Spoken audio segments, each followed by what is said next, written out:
Welcome to episode number 20 of Automation Campaign, a very nice, big, round number. After a few months, I'm finally back and with a new computer ready to bring this campaign to an end as the new update has released. So hopefully within a month at most, I'll be done with this. The plan for today is very simple. Modernize our luxury car. Let me find it. This one, the Dolce Vita LL. Update its engine as well, which is the first thing I will do. The inline 6 it is. It'll probably stay the same.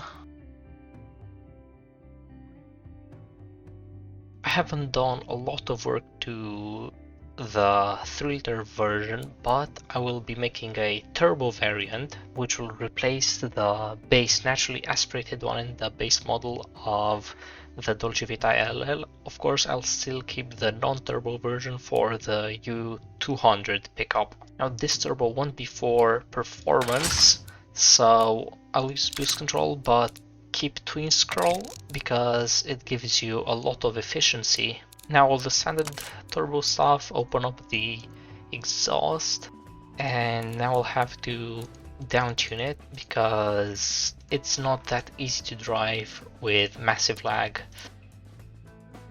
Ah yes, forgot to lower the compression and hopefully I can get away with 10.5. No, it's the crank shaft. Yeah, I have to use stronger internals.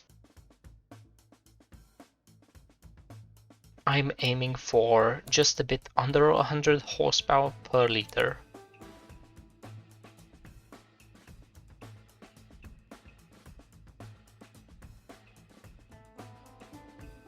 Yeah, this is a super low boost turbocharger, and even with just a bit of boost, it's making a lot of extra power. Yeah, 280 horsepower should be alright.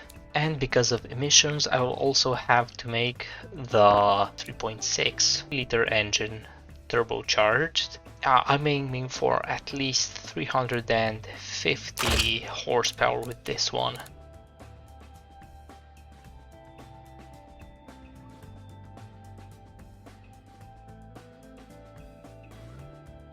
For the actual body, I've chosen this one. Looks a bit like the last generation with that roofline. It's also bigger by about 10 centimeters at the wheelbase, so it should be a more proper luxury car. Partial aluminum for weight savings, unibody, the high strength steel, only the best. Double wishbone and multi-link.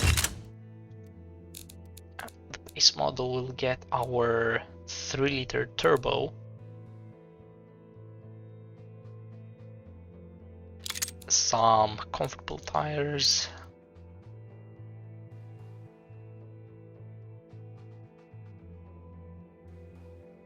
and the base model will just have a premium interior but the luxury entertainment. This is a way to differentiate them.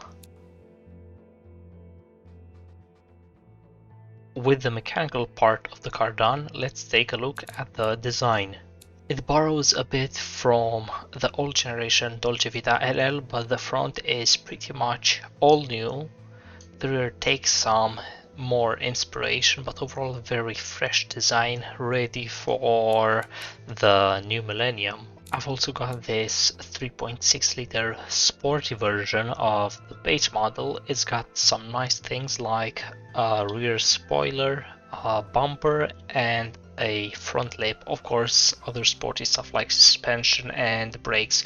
And the absolute top model is the LL36 Regale with a luxury interior and all the fancy stuff. For this generation I also added air suspension, and the brand new addition to the lineup is the SL, which is Coupe Grand Tourer. It gets the sporty suspension, brakes and engine from the 36 sports model, but the luxury interior of the Regale. As for the engineering, I've managed to make it in 52 months, so it will release in 2006. This is 4 years and a bit.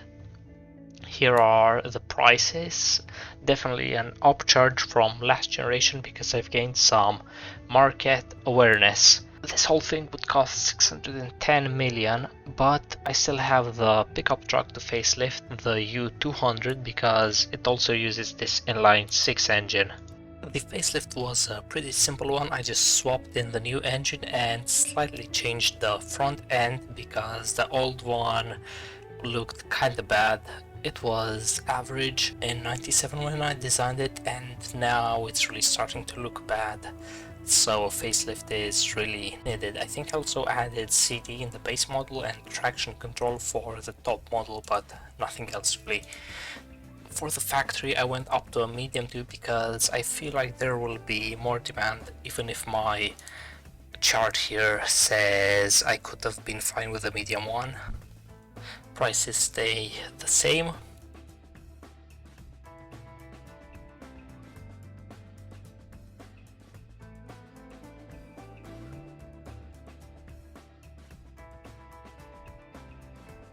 Before ending the video, as usual, I'll take a quick test drive in the cars, and before setting off, man, that's a really nice design. I'm really proud of the front. Off the line very quick, even without the turbo boost, because we've got a big engine. And in the turns, yeah, I do get some understeer, some oversteer without the traction control, because the one that got exported by automation kind of sucks. It really makes the engine feel like something else, like you don't have power at all. I know the back roads aren't really the place of a big sedan like this. It's more on the highway to get you to your business meetings very fast and in comfort. And if you're even richer, you can get the Regale model, where you will be driven and you won't have to do any driving, probably. Since it has almost the same power, this is for those who want some fizz. Like, it's got sporty suspension and tires and some aerodynamics for handling. But yeah, in a straight road it really goes. Yeah, braking is good too. Important to have in your on the highway at speed, which I think I can test soon. Yeah, we still have some ground clearance.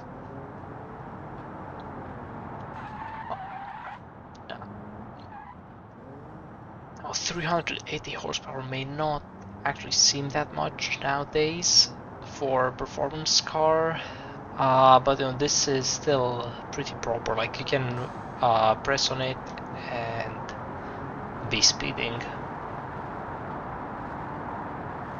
Yeah, it really not likes to cruise, and even without the turbo kicking in, you can hold some serious speed and you don't have to rev it much on the straight. Let's go.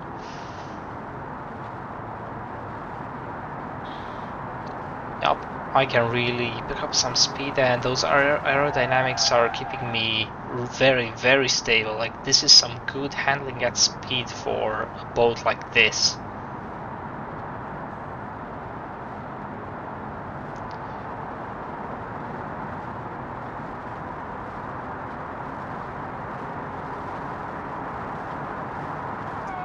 Brake for the exit, and yes, even a crazy businessman won't complain about this car. Now, proper luxury and some performance on the side as well. Can I drift this roundabout? Not quite. Yeah, well, let's pull into this town and test drive the SL model, the brand new one.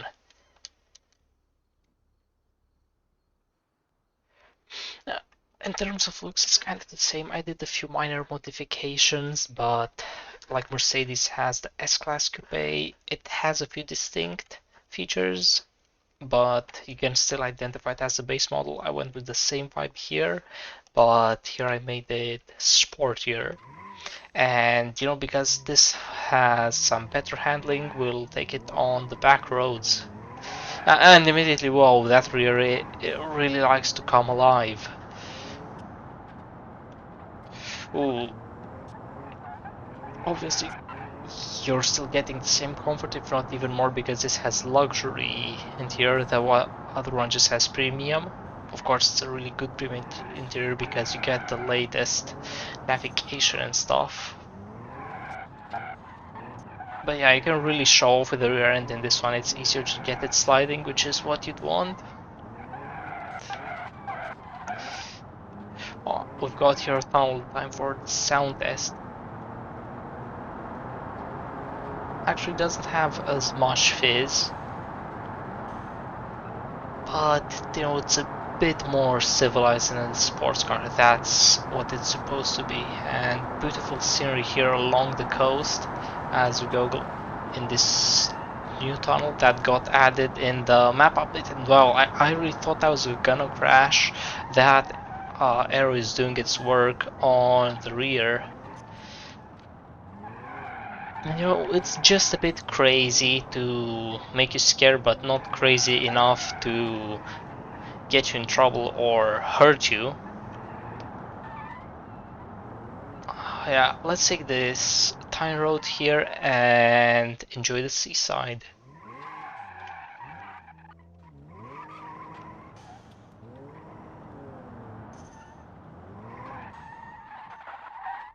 And finishing with this beautiful scenery, I wish everyone a Merry Christmas, and I'll see you in the next episode.